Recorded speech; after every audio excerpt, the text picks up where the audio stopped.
The zone is yours. Imagine, nothing exists, just you in the zone.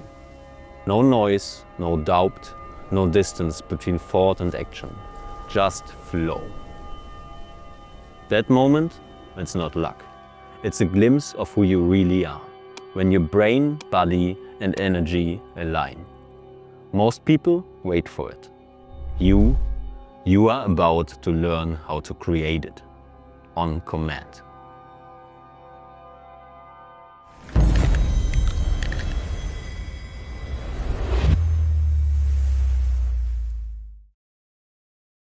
Last week, we explored what flow really is. We broke the myths, we went beyond hype. We discovered that flow is not magic, it's biology. And more than that, it's your natural state. If you haven't watched episode 1, go check it out first. Because this is where we now go deeper. Not just what flow is, but how to get there. The design of flow. You don't stumble into flow. You design it. You create the right inner and outer conditions. And flow shows up. Because your nervous system isn't working against you anymore. It's working with you. It's pulling you in. So what do those conditions look like? Let's start on the outside, with the environment. External conditions. The environment that invites flow. The number one enemy is distraction. Not just because it wastes time, but because it fractures your focus. And focus is the most valuable thing you have. The truth is, most people lose their attention without even noticing. And with it, they lose their most important moments.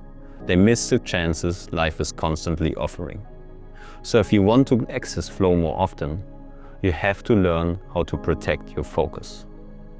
Let's make it practical. Number 1, create a low distraction space. Your environment should invite focus, not fight it. Clean your space. No mess, no clutter, no chaos. Make it a rule. At the end of every work session, bring your desk back to 0. Because a clean surface creates a clear mind. Number 2, set strong digital boundaries. What's the most powerful attention killer in modern life? Exactly, your phone. Not because it's evil, but because it's engineered to hijack your brain. So if you want to have your mind back, you have to set rules. Notifications off. Phone out of reach, ideally in another room. One screen, one tab, one task. Number 3, stop multitasking. Multitasking is not only a myth, multitasking is bullshit. You might be switching, but you are not really doing. You are splitting your presence. And flow needs presence. So here's the rule. One task, one focus until it's done. Number 4, use intentional sound. Sound can pull you out of focus or pull you deeper in. It's either a weapon of distraction or a tool for immersion. So choose wisely. Some people use binaural beats. Others prefer lo-fi, ambient sounds, or total silence. The key is find a rhythm that tunes your brain into presence. Now, let's move inward. Because the real gateway to flow isn't just in your space, it's in your state. Internal conditions.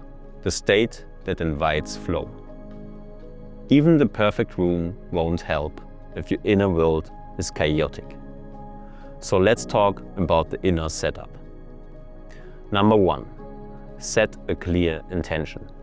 Before you start, ask yourself, what exactly do I want to accomplish right now? Not later, not tomorrow, right now. If it feels too big, break it down. Flow doesn't need a 10-step plan. It needs one clear direction. 2, regulate your emotional state. Flow can't happen if your body is bracing. If you're tense, angry or anxious, your nervous system will block the entry. Because it's in defense mode. That's why emotional regulation isn't a luxury, it's performance science. Your nervous system must feel safe, engaged, and ready. Number 3, tune your nervous system. Tension kills performance. Flow doesn't show up when you're stiff. It comes when you're tuned, like a guitar string. Too loose, no sound. Too tight, it snaps. But with just the right stretch, it sings. And so do you. Number 4, the flow formula. Flow happens when 3 forces align: curiosity, challenge, and skill. Curiosity pulls you in because what you're doing intrigues you. Challenge locks you in because it stretches you just enough to rise. Skill carries you through because your system knows it can respond. Together, they send a powerful signal to your brain. This matters. I am capable. Let's go. So remember this setup. It's not complicated. It's intentional. Clean the space, calm the system. Clarify the goal, craft the sound. You don't need magic. You need the right mechanics. Because flow isn't luck, it's design. And the better your conditions, the more often you will find yourself there. Or better yet, the more often flow will find you. The flow triggers. How to enter on command. You have prepared the ground. You have created the conditions. Now you light the spark. This is where the flow triggers come in. Think of them as activation codes, patterns that constantly switch on flow in the brain. Neuroscientists have identified over 20 of them, and more are being uncovered every year. But for now, let's start with the 6 core flow triggers you can apply immediately. The ones that you control. 1. Clear goals. The brain loves clarity. The mind hates confusion, but it thrives on clarity. If you know exactly what you're doing and why it matters, your brain stops wandering. It locks in. Practical example. Before you sit down to work, don't just say, I will work on my project. Say, I will write the intro paragraph of my article in the next 25 minutes. One goal, one focus, one mission. 2. Immediate feedback, instant alignment. Your brain wants to know, am I on track? When you get instant feedback, your brain doesn't have to wonder. It can respond. This feedback could be visual, physical, creative, internal. When you write and the words click. When you shoot a basketball and feel the arrow. When you code and the compiler says, success.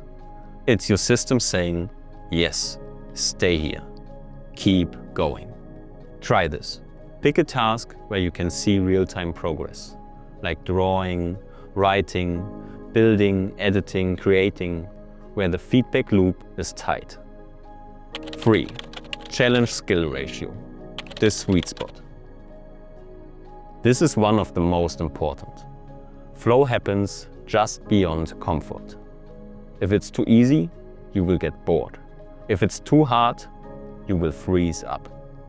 But when it stretches you just enough, you rise. That's the flow zone, where your skills are being called upward, but not crushed. For example, let's say you are learning guitar. Don't play Smoke on the Water for the 100th time and just jump straight into Hendrix. Pick a song just above your current level. Enough to demand your focus, but not destroy your confidence. 4. Risk and novelty. Wake the system up. A little uncertainty sharpens your awareness. Flow thrives when something's at stake. Not always physical danger, but emotional, social, creative risk. Posting a vulnerable message. Saying something real in front of others.